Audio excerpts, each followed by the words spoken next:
Hey, this is Alex Albaran. Welcome back to my channel. In today's video, I'm interviewing my good friend and a very well-known YouTuber, and he has other endeavors as well, Stephen Gardner. Just for a little background, I've known him for a few years. He has a YouTube channel, just his name, Stephen Gardner. He talks about news and politics and things of that nature. I've seen him grow, and I wanted to bring him on because we talked about before the interview how people want that overnight success, not just with YouTube, but in any business. And I want him to share his journey and just share like what his advice would be for anybody that is in that position, that's starting a business, or they have a 9 to 5, they have a family to support, but they have a dream, they want to build something on the side. And so we can dive into that in today's interview. Stephen, thanks for coming on. Absolutely. Happy to be here. Awesome. So if you could just share kind of your journey. Again, I'm sharing the end story of successful YouTuber doing very well, but if you just want to share kind of like, when did you start the channel? And I know you were a retirement kind of like specialist, and like, if people can see that background, we can definitely go from there. Yeah, I look like an overnight success, but I've actually been at it for almost 20 years. 20 years ago, I got married. I was in my early 20s. I set a goal to become a millionaire when I was making $9 an hour. I had no idea how I would get from here to way up here. And yet I've been able to accomplish that through dedication, setting goals, stick-to-itiveness, never giving up. So before YouTube, I did retirement planning and enjoyed that, showed people how to get out of debt, how to use insurance to their advantage, how to set up these tax-free wealth plans, and enjoyed what I did. My business would have really great years and really low years, and because I was a good saver, I was able to get through them. But we certainly went through some difficult times, and as a business owner, you never know what's going to come your way, good or bad. This YouTube thing came my way, and it was good. And I had other things come my way that I'm like, oh my gosh, I could have never foreseen that. And yet buried in that failure was the seed to my next success. And so if you look at failure as a teaching moment instead of just, abject failure, you're going to get a lot more out of the experience that life will hand you. I remember, Alex, one time being in this group event, and my income was really low. I was frustrated. I was trying to get my business off the ground, and I was thinking, I'm going to quit. I'm just going to go get a regular job. And this guy was talking about all of these people that had failed. Michael Jordan, the guy that started Nike, Dr. Seuss, some of these big names that you think were just wildly successful that went through really difficult times. And he was talking about, not giving up, working hard. And I'll never forget, he pointed right at me. Of all the people in the room, he pointed at me and he said, I'm asking you to dream another dream. And that hit me like a bullet to the chest. I remember thinking, oh my gosh, I've been so frustrated with trying to get my business up and running that I forgot to dream big. I forgot to think big. I forgot to, just continue to take action until I got traction. And then now I'm at a point where I just have attraction. I'm just attracting business to myself. So I feel really fortunate, but I could have given up in those lows, but I would have never gotten to those highs. And so my first piece of advice to people would be, I'm asking you to dream another dream. If you want to be a business owner, do not give up. If you want to be wealthy, do not give up. If you want to employ other people, live the American dream, whatever it is, don't give up. We have the Grand Canyon, not because water is powerful, but because it was persistent. It just kept carving through to make the Grand Canyon. So if you don't give up, you will succeed. At the same time, sometimes you have to know when to give up, right? And so with YouTube, I started my YouTube channel in 2008. I was working at a physician staffing agency, and I was kind of mediocre at it, but I had this feeling in 2008, before YouTube was even big. I told my wife, I think video is going to be the future. And I kept trying to do stuff on YouTube, and the owners, my managers at the company, they kept saying, just make your phone calls, just make your phone calls, just make your phone calls. And I was like, no, I really think that the future is video. And so I just kept trying, and I used this for my retirement planning. And then when I wrote my first book, I used it to try to get traction with my book.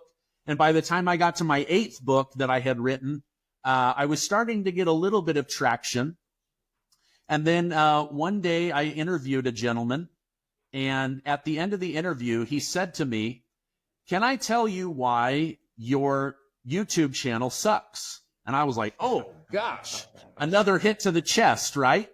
And I was like, okay, I can be humble enough to receive this feedback. And he said, nobody cares about your videos because nobody cares what you're talking about. And I was like, okay, I've got to internalize that and think through that. And so as we came into COVID, I was determined that I was going to grow. I was going to double my business with retirement planning. And I was doing fairly well, making 6 figures at the time. But I wanted to double that. And I thought, okay, YouTube is my strategy for doubling that. Well, the COVID lockdown started, and all of a sudden, my clients panicked and they started pulling money back out. And next thing I knew, I was negative on my income. Now, gratefully, I had money set away, set to the side. But I thought, wait a minute, why am I burning through my savings for some stupid government idea of 15 days to slow the spread that turned into 30 months to slow the spread? Anyway, during that time, I thought, okay, I got to make a career change. I've got to do something. What could I do that would be massively valuable to a lot of people? And so I started doing more news, government information, stimulus checks, and that's when my channel really started to take off. By the time I met you, I think I had maybe 500,000 subscribers, and now I'm on the verge of 2 million subscribers. It's a lot of work. When most people see my work day, my work schedule, they say, my gosh, I don't think I could keep up with that. Even my employees sometimes have a hard time keeping up with it. Anyway, I've rambled for 7 minutes, but I get excited about this stuff because I've just seen how difficult it can be to do marketing, to do sales, to do accounting, to do all that you have to do to be successful.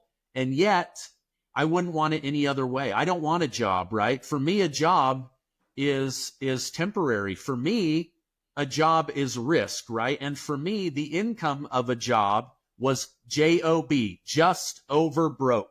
Like I was just making it as a W-2 employee. I'll give one more piece of advice and then I'll shut up. But a mentor of mine told me when I was working as a W-2 employee, building other people's empire, he said, Stephen, it's okay to work on your job. It's also okay to work on your side job. And if you work hard enough, one day your side job will become your full-time job. And he said, you can work full-time on your job and part-time on your fortune. And that absolutely turned out to be the case for me. I love how you said having a job is a risk, because what I hear, I talk to a lot of entrepreneurs, you could say, that want to become a successful entrepreneur. And a lot of the time they're like, no, but I have this security, I have the safety, they have all of that. But I think once you're in business, you know that no, it's like if you have a job, you have one income source. If you have a business, you might have 10 clients, you might have 100, you might have 1,000 customers. So if one drops off, it's an inconvenience. If you lose your job, your family might be homeless in a few months. If you have a mortgage, you never know.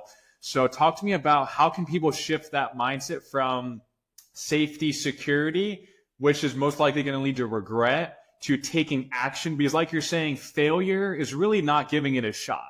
Like imagine if you were today, 2025, you never even tried making a YouTube video and you made up excuses like, oh, this wouldn't work for me. And like everybody does when they try to minimize themselves. So how can someone get out of that mindset of, hey, what you're doing right now with your job, stay, don't leave tomorrow to start your business, keep the job, build a business on the side. But how can someone get out of that mindset of, I'm just going to stay in the job, I only have 25 more years until I retire? How can they start taking action today?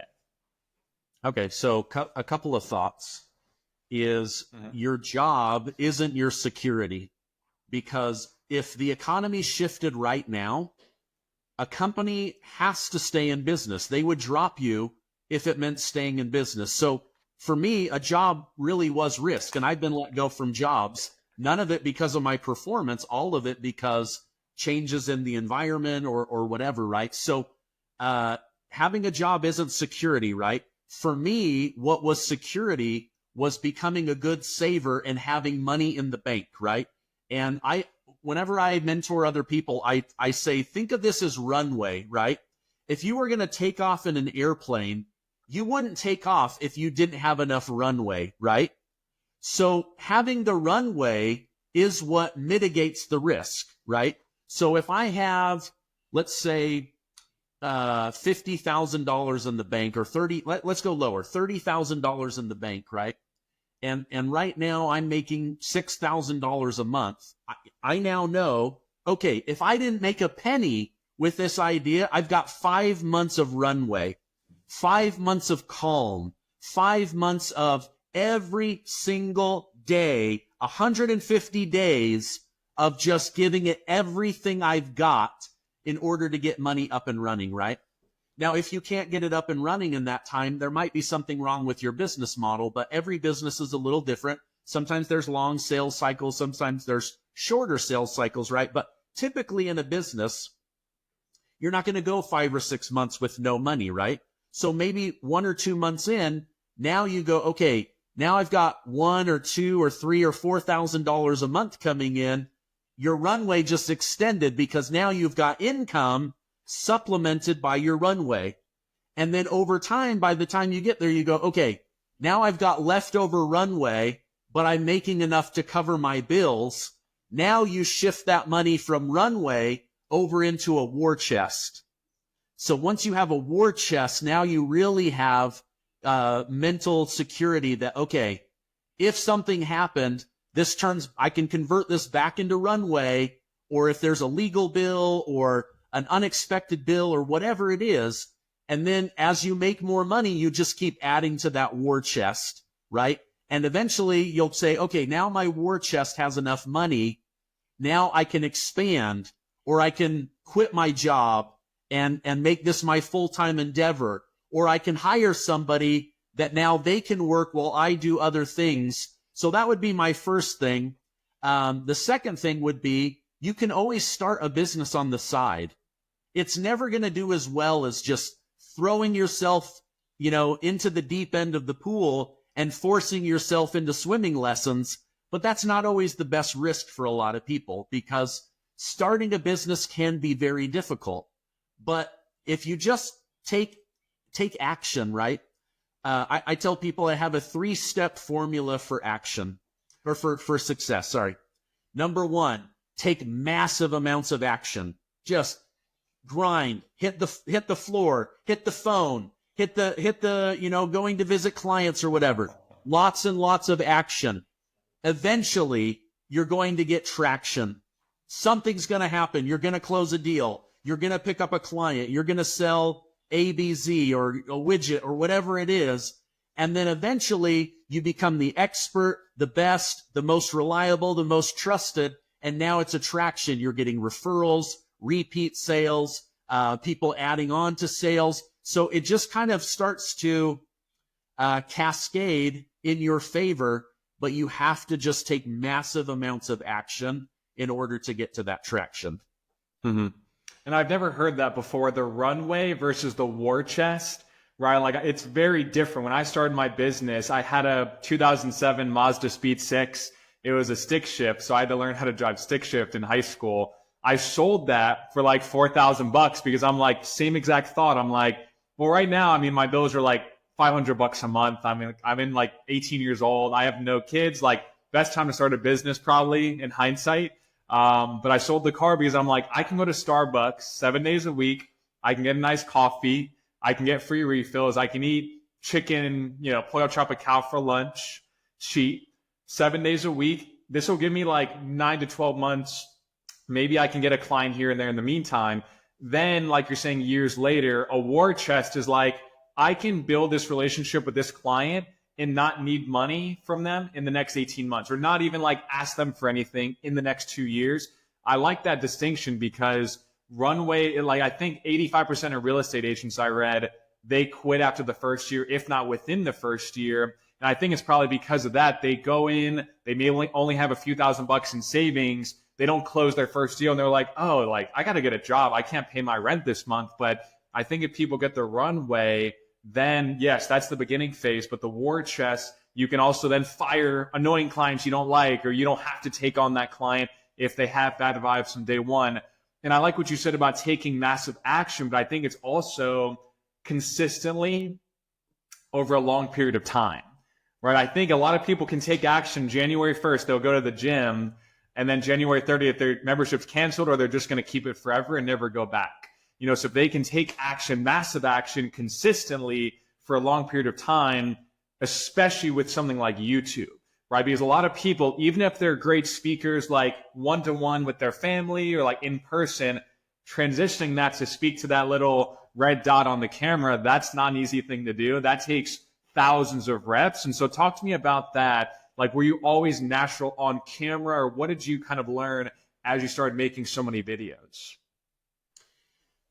Most people don't believe this, but I'm actually an introvert. I like to read. I'm not super outgoing. My wife makes most of our plans. I'm happy to let her make most of our plans. But when it comes to business, I just realized that being timid means no money. And I'm the only one that makes money in my family.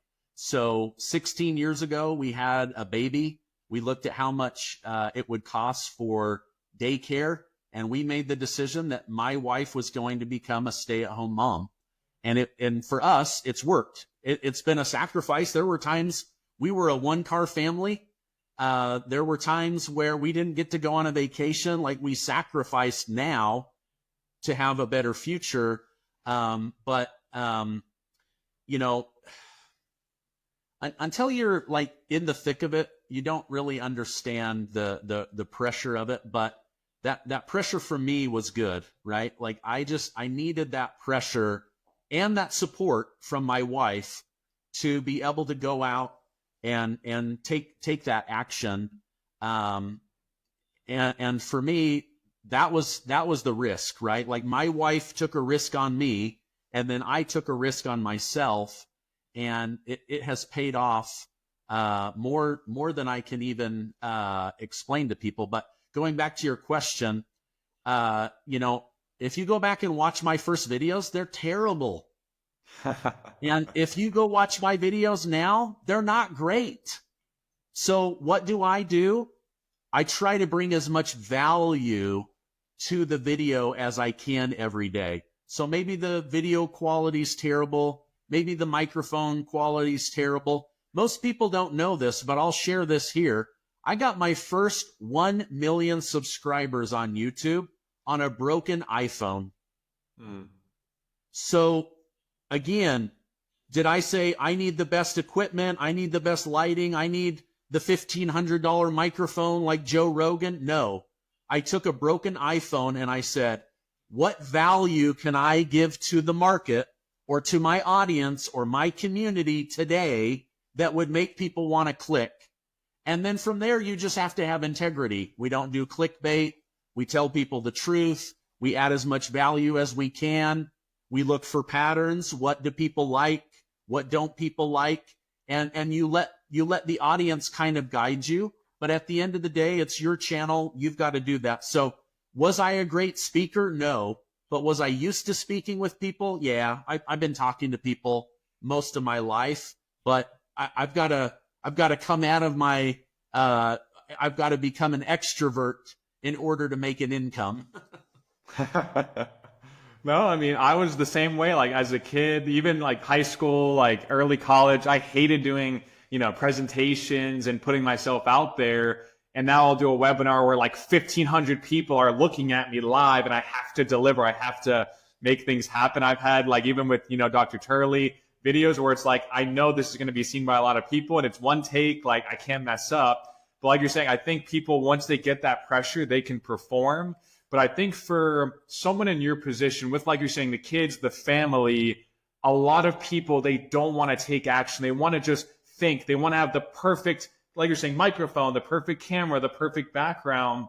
You just took action, and then over time you evolved. So how can someone get out of that mindset of, I need the perfect everything? Again, like idea, audience, niche, everything. Whereas you said, I'm just going to do it and then evolve over time. Even since COVID, over the last 4 or 5 years, what you speak about, how you make videos has evolved and changed. And so not just for new business owners, but even existing businesses, how can they think about evolving and changing, not just having the perfect idea before they get started?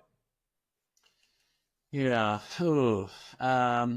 I mean, I think some of that is just a personality thing of mine, but somebody could certainly develop that and just say, okay, perfectionism is hurting me.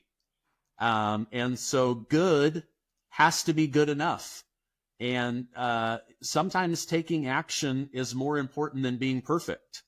And I got to tell you, I mess up on videos all the time, and I almost never edit those mistakes out because I would rather be authentic than perfect. Because like at the end of the day, like I'm just a human trying my best every day to be a good provider to my children and to my wife of 20 years. So I just think at some point you have to let go, right? And you just have to say, I've prepared enough, or I've practiced enough, or whatever. If it's a video, just practice a couple of times and then give it your best. And if your best has mistakes, then your best had mistakes and you just got to move forward. Same thing with marketing. I've spent money on marketing where I'm like, wow, that was a giant failure.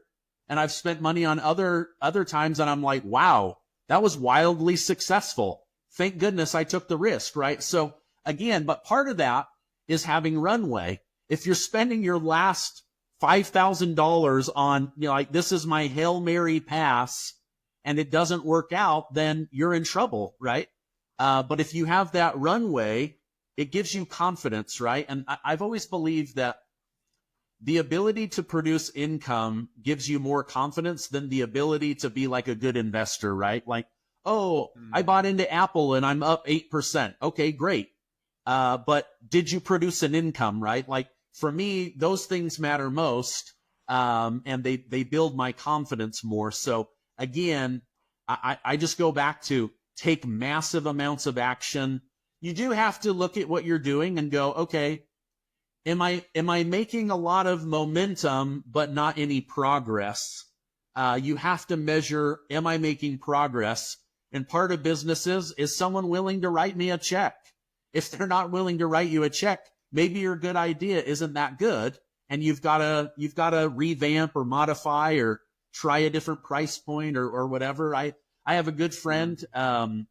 He was doing health coaching and fitness coaching over the internet. And I always thought he needed to lower his prices. But actually, once he increased his prices, his sales more than doubled. And later he figured out that people, when he had a lower price trying to be helpful, they were actually thinking, well, if he's that affordable, you probably don't lose weight, right? And so by paying more, they paid more attention, and he actually ended up making way more money. So again, everyone has to figure out their path forward, but just continually moving forward is the best advice that I have. Awesome. And I love how you mentioned like the ability to develop and, increase your income. I learned that, from a mentor that's financial freedom. I think financial freedom in the mass market of course, the United States, people think retirement, millions in the bank. Like they think, oh yeah, like I'm working this job, but in 25 years, I'm going to have X in the bank, and that's financial freedom. But like you're saying, the stock market can crash, interest rates can go up. You can think you're going to sell your house. You can't. Your rental, that you have a tenant in, they're not going to pay. Look, COVID, they might not pay you for 2 or 3 years. You can't evict them. So the ability to generate income, especially not in a job in the marketplace, especially now with online and AI, that's true financial freedom. Do you think that's true? Yeah, I do. I think, they say cash is king, cash flow is king or whatever. As a business owner, I don't care how much money's in the bank because I'm not planning to spend most of it. What I care about is where's my next paycheck, right? And I used to call it working close to the money, right? I would be working with, let's say, 10 clients that I hoped would become an actual client and give me money for their retirement planning, right? Every day I would think, okay, I've got to work close to the money. Who is closest to saying yes, handing me money and moving forward? They would get my attention, but I wouldn't ignore the other people. I just had to give more attention to where's the closest money. Same thing in like closing a deal, right? You've got to just think through like, okay, who is closest to closing? They get more attention. So yeah, like for me, sales revenue, money coming in every week, every month, that is more important than what I have in the bank because I don't even need to spend this, but I do need to keep that money flowing, right? It's like, I'm more focused on the stream than I am the lake, right? Like in the beginning, I didn't have a reservoir. So I cared a lot about the stream. Now I've got a big reservoir. I still care about the stream, right? Because if water isn't constantly flowing, your reservoir dries up and you're out of business anyway. So keep your focus on what is going to generate money for my business consistently. And that's where you need to take the most action. Exactly. I think sales cures all. I mean, that's the old saying. And if you put all your attention, like you're saying, on the first 2 to 3 hours a day, like 8 to 11, marketing, prospecting, looking at your pipeline, making a video, like outreach. I think if most business owners do that, not that they're definitely going to be successful, but in a year from now, if they did that every day, I bet they would be in a better position. So Stephen, if you can leave people with one nugget or lesson or experience that you've had, I think people would love to hear that. So there's a great book. I think you can get it on Amazon. It's called Millionaire Master Plan. And that book was really instrumental in helping me get very methodical and strategic about running a business. And it basically walks you through like going from a business that's negative money to one that's bringing in thousands or hundreds of thousands or tens of thousands or millions of dollars. And it walks you through, and it's really interesting there. The other thing is if you can figure out a mentor, somebody that's already doing what you're doing, watch what they're doing, copy it, mimic it, look for best practices. That's what I do every single day, even though I get lots of eyeballs, and it just looks like this seamless, great show. Behind the scenes, I'm studying, I'm researching, I'm practicing, I'm looking for the very best information. So I would just say, figure out your business and then take a lot of action and then watch that turn into traction. And then once you're good enough, you'll start attracting. And then you'll say, wow, where were those people all of this time, right? Like sometimes I say to myself, whether I'm having a good income week or a bad income week, I just say to myself, I'm surprised at how easily money comes to me. I can't tell you how often I say that to myself. And what I'm trying to do is keep an abundance mindset of not chasing money away from me with fear or doubt. It's just, I'm going to take action and I trust that money is going to show up. And I just keep putting that out to the universe. And now I just feel like, okay, wait a minute. Not every week is a home run, but I just, like, my mental state is that I'm in constant belief that things are going to work out in my favor. Exactly. Especially in sales, I think people can smell desperation if you have that scarcity mindset and you're like, I need to close this deal like today. Well, I'm not going to pay my mortgage. Or if you just have fear, people can sense that. And then if you have abundance, you're like, oh no, take your time. Like, I don't need your money. And they're like, no, no, no, but here's my money now. Like, I want to work with you because I want some of that abundance mindset as well. And so what was that book called again? Just so people can look it up. I believe it's Millionaire Master Plan. It was Millionaire really, Master Plan. yeah. Awesome. Awesome. Well, Stephen Gardner, thanks so much for coming on. You can just look him up on YouTube, just his name, Stephen Gardner. Hope we can do it again sometime soon. Thanks for coming on. Absolutely. Thank you.